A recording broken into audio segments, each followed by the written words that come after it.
IndiGo airlines నిర్లక్ష్యం కారణంగా శంషాబాద్ విమానాశ్రయంలో దొంగల బెడద కూడా పెరిగిపోయింది.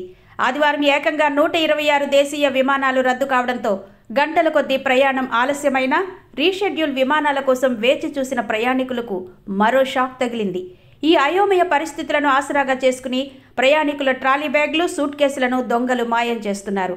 కౌంటర్ వద్దకు వెళ్లి విమానం వివరాలు తెలుసుకుని తిరిగి వచ్చేసరికి తమ బ్యాగేజీ కనిపించకుండా పోయిందని ఒక ఐటీ ఉద్యోగి ఆవేదన వ్యక్తం చేసింది.